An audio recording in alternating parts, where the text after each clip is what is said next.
Getting to see, I suppose, you represent Australia on the set of The Chosen. It's something kind of special. I think it gives us, a piece of ourselves that's there as well. You guys, as a family unit, do seem to kind of have a bit of camaraderie, a bit of playfulness with each other. How does the Australian spirit fit into that side of the show? It kind of did a little bit. All of those things that you mentioned kind of happened today. I just landed in Provo here in Utah. It's beautiful, but we all had a coffee at a local cafe. And they had flat white on the menu, and none of the cast knew what the flat white was. And I'm like, you guys have to try this flat white. This is like an Aussie-inspired coffee that made its way over to the UK. And now Americans, like if you're a hipster cafe, which this cafe is, you have the flat white on there to try and impress people. And there was only two of us. It was me and Joey, who plays Thomas. We were having a coffee, and it was kind of like thank God you're here. A new disciple would walk in every couple of minutes. And so there was a point there where there was like six of us sitting there having coffees, flat whites, all sorts. So there's the Aussie spirit a little bit, all the disciples sharing a flat white in a cafe. That's pretty special. And this season, I mean, you're filming season 4 at the moment, but season 1 to 3 people can watch. Of course, season 3 coming out on DVD here in Australia as well. When you think back on those first few seasons of The Chosen so far, what is it that you see as maybe a highlight or something that you think sums up what the experience has been like to this point? I grew up Greek Orthodox, but I wouldn't say I'm the most, religious person, or I wasn't. But I knew about the stories. I knew about Jesus, and we used to watch at Greek Orthodox school when I was a kid. We used to watch the cartoons. But there's just something that kind of hit me before as a highlight. Just quietly, I've now been on the show for 4.5 years, and I film 6 to 7 months of the year, 5, 6, 7 months. And in every take that John is in the scene with Jesus, Jesus is usually talking, but it's taken directly from the Bible. And not only do I get to hear like what the audience does, hear what Jesus says, but I hear it take after take after take. And then the next scene is there might be more Jesus stuff. So this is 4.5 years of take after take listening to this person preach. And it's so impactful, honestly. I knew about this, like I said, as a history coming from Greek Orthodox faith, but hearing it in this way, I hope our audience hears it in the same way. But that's definitely a highlight, that the messages about love and acceptance and inclusion, and just, James and John didn't want the Samaritans to have anything to do with them. They wanted to rain fire from the heavens on them. And Jesus is like, how dare you? Who are you to say like who to pick? They have just as much faith as you. And I don't know, that's definitely a highlight for me, just being able to listen to that. And sometimes John sits there and listens. Sometimes George sits there and listens. I think anybody can. It's beautiful. Yeah, there's something very meditative, I suppose, about the way that experience is for you. It's almost like this isn't just an acting job, but something that almost has become a space for personal growth. There was a period of time I remember during the second season when the show was kind of blowing up, where we had these incredible audiences from countries that didn't have a majority of Christian population. So just people were just intrigued by the historical storytelling that what we're doing. But then alongside that, everything that Jesus says is often verbatim from the Bible. There's a lot of creative license, obviously, but anybody can kind of live by that. It doesn't matter where you come from or what your denomination is.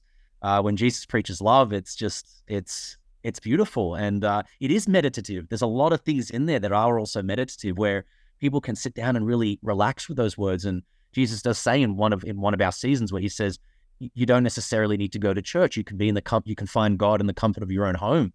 And I mean, there's a form of meditation right there. It is beautiful. And the 4 years or so that this show has been in production and obviously been available to people, that's been a pretty wild, varied, 4 years around the world, what all of us have experienced. What do you think the relevance or significance of this particular show is at this time right now for viewers?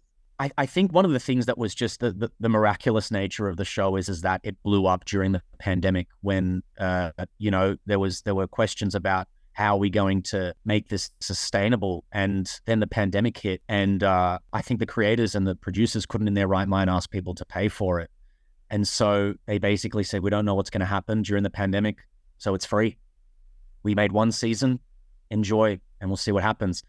And it's funny, when the show was not, and the show never has, but it may have had to make a decision to ask, when it just stopped asking and it just said love and joy, that's when support started coming in from everywhere. People going, we need to see this happen more. And that's where the donations have come in. I think that sums up the show is that it's not inspired necessarily by funding and by a big production or anything. It's inspired by people. And that's what people need in moments like this. We need to connect with others. The show connects people. The show is about people. It's called The Chosen for a reason. Well, I mean, it is about Jesus, but it's not called The Jesus. It's called The Chosen. That's what people need. We need relationship. We need harmony. And I think that's what the show has inspired during these past few years where people have found it tough. Yeah, absolutely. And I know that in the behind the scenes space, the intention is to go 7 seasons with this. That's pretty cool, given season 4 is in production right now, about halfway through that. So there is a future for this show that you've got ahead of you. But there's kind of also an awareness, I suppose, that this is going to come to an end at some point. How are you dealing with that, knowing that as special as this show has been, you've kind of hit the halfway point? Yeah, there's two parts to that. The first one is, I think, I don't know if we've talked about it in the past, but especially I remember myself in season 1 4 years ago in the wedding of Cana, Cana watching Jesus dance, with his arms up with all the disciples. I remember thinking at that moment, I'm going to have to watch this person on the cross. As the actor, I felt that. And then John kind of got this little feeling of that, but I don't let John feel that in the moment of the scene. But that's a daunting prospect. And John's there at the cross. So George knows what's coming in that sense. But at the same time, that's within the show, the story of the show. But even outside, I was saying this just before, that I've been part of an ensemble cast before and it got cut short at season 1, which is what happens to a lot of shows, especially comedies. That was a comedy show. Comedy doesn't usually get the life that it needs, that it deserves. But it's very rare that you get given the surety of 7 seasons. But at the same time, I say this to all the actors as much as I can and all the crew that I can.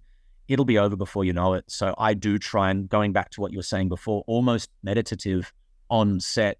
I just look at a massive light rig that has like 4 people hanging off it trying to make it work and getting it. They're like, does it work? And then it lights us beautifully.